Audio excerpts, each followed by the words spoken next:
Hello बच्चों, आप कैसे हैं? Good morning. मैं आरसी ज्ञान दर्पण चैनल के माध्यम से एक आप लोगों को प्रैक्टिस सेट भेज रहा हूं, जो कि यूपी टेट के लिए बहुत ही इम्पोर्टेंट है। इसमें मैंने आज 25 क्वेश्चनों का संग्रह किया है, जिसमें से आपको 15-17 क्वेश्चन तो श्योर है कि आएगा। इसलिए आप इसे बहुत ध्यान से देखिए और इसको नोट करते जाइए। मैं आपको थोड़ा ये बता देना चाहता हूं कि इसके पहले मैंने अगले वीडियो में भारतीय इतिहास जानने के स्रोत के बारे में पढ़ाया था, बताया था आप लोगों को। और उसके बाद मैं ये परीक्षा आपकी जो यूपी टेट की है वो 2022 की जो 23 जनवरी है उसी को है। तो 23 जनवरी के पहले मैं आपको 2-4 प्रैक्टिस चेक करा देना चाहता हूं, ताकि आपके जो है कि क्वेश्चन करने का जो नियम है, जो उसका फार्मूला है, किस प्रकार के क्वेश्चन आएंगे उसके बारे में आपको बता देना चाहता हूं। और ये जो क्वेश्चन मैं आपको आज प्रैक्टिस सेट में दे रहा हूं, इसमें से 75% क्वेश्चन जो है कि आपके यूपी टेट के एग्जाम में श्योर आएगा। आप इसे नोट करते जाइए और हम अब चलते हैं। आप देखते हैं, अपना पहला क्वेश्चन लाते हैं। पहला क्वेश्चन हमारा है, भारत का सबसे प्राचीन धर्म ग्रंथ कौन सा है? तो बच्चों, आप जानते हैं कि भारत के जो ये ऑप्शन दिया है उसमें भारत का एक ही प्राचीन धर्म ग्रंथ है। जैसे ए दिया है पुराण, बी दिया है आपका ब्राह्मण ग्रंथ, सी दिया है वेद और डी दिया है उपनिषद। तो बच्चों, ये हम जानते हैं कि हमारा सबसे प्राचीन धर्म ग्रंथ जो है वह वेद है। इसलिए हम जो है कि वेद पर निशान लगाएंगे, यानी कि हमारा सी ऑप्शन सही हो जाएगा। देखिए, इसके बाद हम अपने दूसरे प्रश्न पर चलते हैं। देखिए, सबसे प्राचीन एवं प्रमाणिक ग्रंथ देख लीजिए। प्रामाणिक पुराण क्या है? सबसे प्राचीन है प्रमाणिक पुराण। तो देखिए बच्चों, पुराणों में मत्स्य भी पुराण है, विष्णु पुराण है, वाव पुराण है और भगवत पुराण है। ये सभी पुराणे हैं, लेकिन सबसे प्राचीन पुराण पूछ रहा है कि कौन सा है, वो भी प्रमाणिक पुराण। तो ये जो है कि मत्स्य पुराण सबसे जो है कि प्राचीन एवं प्रमाणिक पुराण है। इसलिए हमारा ऑप्शन ए क्या हो जाएगा? सही हो जाएगा। इसलिए ऑप्शन ए पर टिक लगा देंगे। बच्चों, अब इसके बाद हम अपने अगले क्वेश्चन पर चलते हैं। किस वेद को भारतीय संगीत का जनक कहा जाता है? किस वेद को कहा जाता है? देखिए, वेदों की संख्या तो 4 है। एक ऋग्वेद है, एक यजुर्वेद है, एक सामवेद है और एक अथर्ववेद है। आप सभी जानते हैं कि 4 ही वेद है। तो इनमें जो है कि संगीत, भारतीय संगीत का जनक सामवेद को कहा जाता है, क्योंकि सामवेद में ही जो आप पद में लिखा गया है, इसलिए इसको जो है कि सामवेद को भारतीय संगीत का जनक कहा जाता है। इसलिए हमारा सी ऑप्शन इस प्रश्न का सही होगा। अब चौथे क्वेश्चन पे चलते हैं। वेद का संकलन करता कौन है? देखिए बच्चों, वेद का संकलन करता, तो वेद के संकलन कर्ता में आप देखिए पहला ऑप्शन है, ए है महर्षि वेद व्यास, बी है महर्षि कृष्ण आचार्य जी, सी है महर्षि कृष्ण सप्त ऋषि और डी है शंकराचार्य। तो बच्चों, ये आप सभी लोग जानते हैं और नहीं जानते हो तो जान भी जाइए कि महर्षि वेद व्यास ने वेद की रचना की थी। इसलिए हमारा ऑप्शन ए सही होगा और ए को हम अपने उत्तर में लिख लेंगे। हाँ तो बच्चों, देखिए अब अगला क्वेश्चन। वेद के किस मंडल में गायत्री मंत्र का उल्लेख है? देखिए, बहुत ही प्रसिद्ध ग्रंथ गायत्री मंत्र क्या है? ओम भूर्भुवः स्वः तत्सवितुर्वरेण्यं भर्गो देवस्य धीमहि धियो यो नः प्रचोदयात्। यही गायत्री मंत्र है। इस गायत्री मंत्र का उल्लेख किसमें किया गया? किस मंडल में किया गया है? तो देखिए, गायत्री मंत्र का ये ऑप्शन दिया है गायत्री मंत्र के उल्लेख का कि पहला मंडल में, दूसरा मंडल, तीसरे मंडल में और 9वें मंडल में, 8वें मंडल में और 9वें मंडल में। तो पहले मंडल में नहीं है आपका, 8वें मंडल में भी नहीं है, 9वें मंडल में भी नहीं है, तो है किस मंडल में?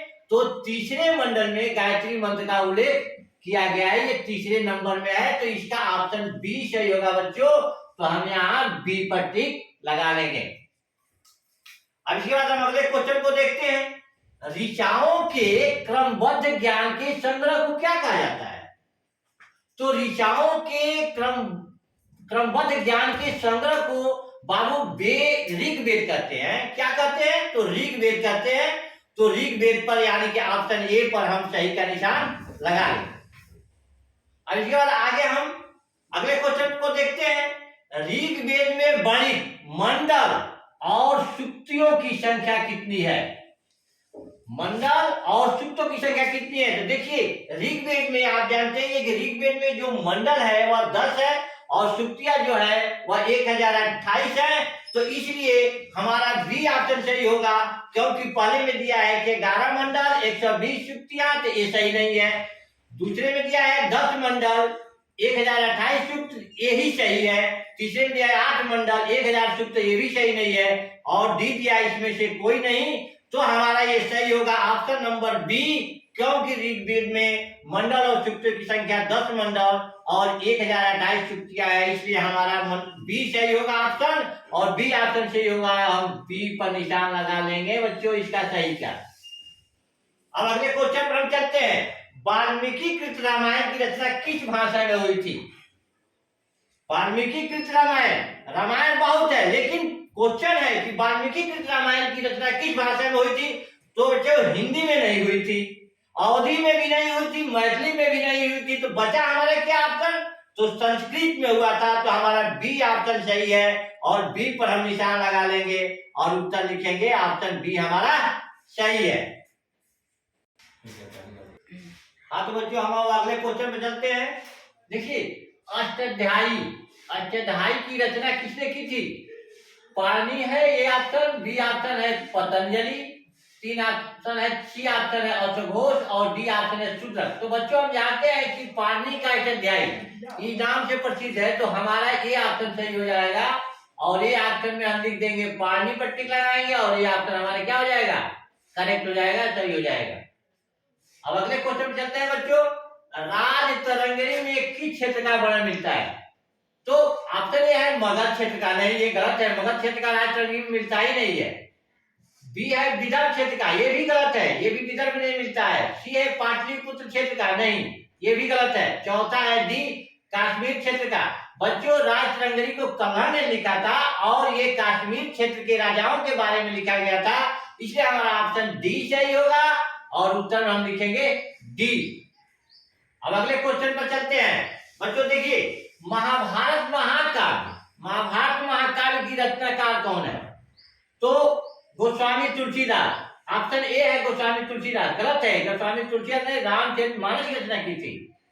वेद व्यास ये करेक्ट आंसर है, क्योंकि वेद व्यास ने महाभारत का रचना किया था। तो ये हमारा ऑप्शन बी सही होगा, क्योंकि पतंजलि ने भी नहीं की थी, अश्वघोष भी नहीं किया था, इसलिए हमारा बी ऑप्शन सही होगा और उत्तर में हम लिख देंगे बी ऑप्शन, लिख करके अपना उत्तर सही लगा लेंगे। तीसरा क्वेश्चन देखिए, वेरी इंपॉर्टेंट क्वेश्चन है बच्चों। गणित के पुस्तक लीलावती के लेखक का नाम। गणित के पुस्तक लीलावती के लेखक का नाम। गणित के पुस्तकों में बहुत से राइटर हैं, जैसे रामानुज है, कौटिल्य है, भास्कराचार्य, अमर्त्य सेन। तो ये रामानुज भी नहीं है, कौटिल्य भी गणित की रचनाकार नहीं, लीलावती का रचनाकार नहीं है, अमर्त्य सेन भी नहीं है कौन? तो भास्कराचार्य है, इसलिए हमारा ऑप्शन सी सही हुआ और हम लिखेंगे सी और सही का निशान लगा देंगे सी पर। अब देखिए पंचतंत्र के लेखक कौन है? ये बहुत इंपॉर्टेंट, वेरी मोस्ट इंपॉर्टेंट है, क्योंकि पंचतंत्र हमेशा आता है हाई स्कूल, इंटर और किसी भी कॉम्पिटिटिव में आता है। पंचतंत्र के लेखक का नाम बताइए। देखिए प्रताप नारायण मिश्र का नहीं है ये, क्योंकि आप पढ़े हैं हाई स्कूल में प्रताप नारायण मिश्र को, ये नहीं है। भारतीय हरिश्चंद्र को भी पढ़े हैं, ये भी नहीं है। कौटिल्य का अर्थशास्त्र है और कोई उनकी रचना नहीं है, ये है। तो ऑप्शन सी विष्णु शर्मा का रचना है और बच्चों इस पर हम टिक लगाएंगे विष्णु शर्मा और लिखेंगे ऑप्शन में उत्तर अपना सी सही है। हाँ बच्चों देखिए अगला क्वेश्चन हमारा, राज तरंगिणी के लेखक कौन है? तो आप जानते हैं कि राज तरंगिणी जो है कि कश्मीर के राजाओं के बारे में लिखी गई पुस्तक है। तो इसके लेखक विष्णु प्रभाकर नहीं है, धर्मवीर भारती भी नहीं है, पद्मलाल पूनालाल बख्शी भी नहीं है, ये सब नहीं है। तो कौन? तो कलम ने ही राजतंत्र की रचना की थी, क्योंकि इन्होंने कश्मीर के शासकों के बारे में लिखा, इसलिए हमारा बी ऑप्शन सही होगा और बी को हमने जो है कि अपने उत्तर में चॉइस कर लेंगे, चुन लेंगे। अगला क्वेश्चन है, महात्मा बुद्ध को सबसे अधिक महात्मा बुद्ध सबसे अधिक उपदेश कहां पर दिए थे? देखो बच्चों, सारनाथ में उन्होंने अपना पहला उपदेश दिया था, पावा में भी नहीं दिए थे, उज्जैन में भी नहीं दिए थे, सबसे ज्यादा उपदेश दिया तो श्रावस्ती में दिए थे, और ऑप्शन ए श्रावस्ती है, और ऑप्शन ए हमारा सही होगा, और उत्तर में हम लिखेंगे ऑप्शन ए, क्योंकि महात्मा बुद्ध ने सबसे ज्यादा उपदेश दिए थे तो श्रावस्ती में दिए थे। सारनाथ को लिया जाता है, लेकिन सारनाथ को उन्होंने अपना पहला बौद्ध उपदेश दिया था, पहला उपदेश सारनाथ में दिया था बच्चों। अब अगला क्वेश्चन हम देखते हैं, मेगास्थनीज किस शासक के दरबार में आया था? ये देखिए कई बार जो है कि टीटी में पूछ चुका है क्वेश्चन कि मेगास्थनीज किस राजा के किस शासक के दरबार में आया था? तो चंद्रगुप्त प्रथम के दरबार में नहीं आया था, क्योंकि ये गुप्त वंश में तो आया ही नहीं था, वर्धन वंश में भी नहीं आया था, ये चंद्रगुप्त मौर्य के शासनकाल में आया था, जो ऑप्शन हमारा सी सही है। और बच्चों हम सी को अपने जो है उत्तर में चॉइस कर लेंगे। अब देखिए, इंडिका नामक पुस्तक के लेखक कौन है? बहुत कई बार पूछता है कि इंडिका नामक पुस्तक के लेखक कौन है? फाहियान नहीं था, ह्वेनसांग भी नहीं था, क्योंकि फाहियान एक चीनी यात्री था, ह्वेनसांग भी एक चीनी यात्री थे, और कौटिल्य ने तो अर्थशास्त्र की रचना की थी। इंडिका जो है कि मेगास्थनीज की पुस्तक है, जो मेगास्थनीज ने इंडिका में यहाँ के राजाओं के शासन व्यवस्था का वर्णन किया है, और हमारा ऑप्शन सी सही होगा, और उत्तर में हम लिख देंगे ऑप्शन सी, क्योंकि मेगास्थनीज ने इंडिका नामक पुस्तक की रचना की थी, उसके लेखक वही है। अगला क्वेश्चन है, फाहियान किस शासक के शासन काल में भारत आया था? तो बच्चों फाहियान गुप्त वंश के राजाओं के शासन काल में आया था। पहला ऑप्शन दिया है समुद्रगुप्त, गलत है।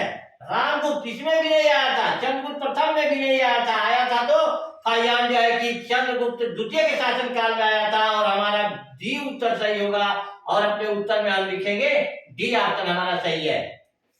तो देखो अगला क्वेश्चन हम देखते हैं, ह्वेनसांग किस भारतीय शासक के शासन काल में भारत आया? किस भारतीय शासक के शासन काल में भारत आया? तो ये देखिए, पहला ऑप्शन है प्रभाकर वर्धन, दूसरा ऑप्शन है हर्षवर्धन, तीसरा ऑप्शन है राजवर्धन, और चौथा ऑप्शन है डी ऑप्शन है राशि। तो ये देखिए, ये तो सत्य है कि ह्वेनसांग जो है कि वर्धन वंश में ही आया था, वर्धन वंश के शासन काल में ही आया था, लेकिन वर्धन वंश के शासन काल में आया था, राजवर्धन तो गद्दी पर बैठा ही नहीं, प्रभाकर वर्धन के शासन काल में आया नहीं था, हर्षवर्धन के शासन काल में आया था, इसलिए ऑप्शन बी सही होगा, क्योंकि हर्षवर्धन जो है कि 606 ईस्वी से 645 ईस्वी तक जो है कि गद्दी पर बैठा था। तो ये राजवर्धन उसका भाई है, हर्षवर्धन का, प्रभाकर वर्धन उसके पिता है, और राजश्री उसकी बहन है, और हर्षवर्धन के शासन काल में ह्वेनसांग भारत में आया था, और वर्धन वंश का शासन काल में हर्षवर्धन का शासन काल आया है, 606 ईस्वी पर गद्दी में बैठा था, वो 645 तक उसने शासन किया। तो इसका करेक्ट आंसर हो जाएगा बी हर्षवर्धन। बच्चों करेक्ट आंसर लगाएंगे, बी हर्षवर्धन के शासन काल में ह्वेनसांग भारत आया था। अगला क्वेश्चन है, वर्तमान शाक्य मुनि व यात्रियों का राजकुमार किसे कहा जाता है? तो देखिए, वर्तमान शाक्य मुनि और यात्रियों का राजकुमार ह्वेनसांग को कहते हैं, फाहियान को भी नहीं कहते हैं, मेगास्थनीज को भी नहीं कहते, इनमें से कोई नहीं भी गलत ऑप्शन है, सही है तो ये हमारा बी ऑप्शन सही है, और ह्वेनसांग को शाक्य मुनि व यात्रियों का राजकुमार कहा जाता है, इसलिए बच्चों हम बी ऑप्शन पर टिक लगाएंगे और अपना आंसर चूज करेंगे ऑप्शन बी। भारतीय परमाणुवाद का जनक कहा जाता है, भारतीय परमाणुवाद का जनक वेद व्यास को नहीं कहा जाता है, क्योंकि उन्होंने महाभारत की रचना की थी, नागार्जुन को भी नहीं कहा जाता है, इनमें से कोई नहीं, ये नहीं भी सही नहीं है, इनमें है बचा क्या, ये भी नहीं है, ये भी नहीं है, यह भी सही नहीं है, बचा क्या, तो महर्षि जो है कि कणाद को कहते हैं, बी ऑप्शन सही हुआ, महर्षि कणाद पर हम टिक लगाएंगे और बी ऑप्शन हमारा सही हो जाएगा, ऑप्शन बी हमारा करेक्ट आंसर हुआ। अब चलते हैं, नंद वंश का संस्थापक कौन था? अगला क्वेश्चन है, नंद वंश का संस्थापक कौन था? तो देखो बच्चों, महापद्मानंद, घनानंद, पांडु, ये तीनों जो है कि नंद वंश के ही शासक हैं। इनमें से कोई नहीं, ये तो गलत है, क्योंकि इनमें से है जो है कि घनानंद अंतिम शासक था, पांडुकुच के बाद जो है कि बीच का शासक था, तो महापद्मानंद जो है कि ऑप्शन ए सही है। और महापद्मानंद ने ही जो है कि नंद वंश का संस्थापक के रूप में जाना जाता है। अगला क्वेश्चन है बच्चों हमारा, नंद वंश का अंतिम शासक कौन था? अभी ऊपर हम बताए कि नंद वंश का अंतिम शासक घनानंद था, महापद्मानंद संस्थापक था इसका। पांडु और पांडुगति ये दोनों बीच के शासक थे। कुल जो है कि नंद वंश में 9 शासक हुए थे, उनमें जो है कि पद्मानंद जो है कि था ही नहीं, महापद्मानंद संस्थापक था और घनानंद जो है कि अंतिम नंद वंश का शासक था। हाँ बच्चों, अगला क्वेश्चन देखते हैं, भारत का आइंस्टीन किसे कहा जाता है? भारत का आइंस्टीन किसे कहा जाता है? पहला ऑप्शन है नागार्जुन, दूसरा है कौटिल्य, तीसरा है रामानुज, चौथा है भास्कराचार्य। तो बच्चों भारत का आइंस्टीन नागार्जुन को कहते हैं, क्योंकि नागार्जुन ने ही सापेक्षता का सिद्धांत दिया था, सापेक्षता का सिद्धांत दिया था, और इसलिए हमारा ऑप्शन ए सही हुआ। और इसको हम ऑप्शन अपने उत्तर में ऑप्शन ए लिखेंगे और करेक्ट आंसर हमारा ऑप्शन ए होगा। और ये नागार्जुन कनिष्क के दरबार में रहता था और इन्होंने एक सिद्धांत दिया था सापेक्षता का, इसीलिए भारत का आइंस्टीन नागार्जुन को कहते हैं। अगला क्वेश्चन हमारा है बच्चों, भारतीयों के लिए महारेशम मार्ग किसने बनवाया? महारेशम मार्ग जो रेशमी वस्त्रों का जो है कि भारत से जो है कि विदेशों में उसको सप्लाई की जाती थी, उसको किसने बनवाया था? तो बच्चों देखिए, पहला ऑप्शन है कनिष्क, दूसरा है समुद्रगुप्त, तीसरा है चंद्रगुप्त मौर्य और चौथा है अशोक। तो बच्चों हम जानते हैं कि महारेशम मार्ग का निर्माण ऑप्शन ए कनिष्क ने कराया था, इसलिए हमारा ऑप्शन ए सही हुआ। और उत्तर में हम लिखेंगे ऑप्शन ए, करेक्ट आंसर हमारा जाएगा ऑप्शन ए, क्योंकि यह थर्ड मार्ग के द्वारा ये जो है कि वस्त्रों का, हाँ बच्चों इसने थर्ड मार्ग के द्वारा जो है कि रेशमी वस्त्रों का दूसरे देशों में व्यापार करने के लिए कनिष्क ने ही रास्ता बनाया था, इसलिए कनिष्क जो है कि भारतीय महारेशम मार्ग के निर्माणकर्ता के रूप में माना जाता है। बच्चों अब अगले वीडियो हम अगले जो है कि आपके प्रैक्टिस सेट में देंगे, और आज के लिए बस इतना ही। आप इसे पढ़िए और जो है कि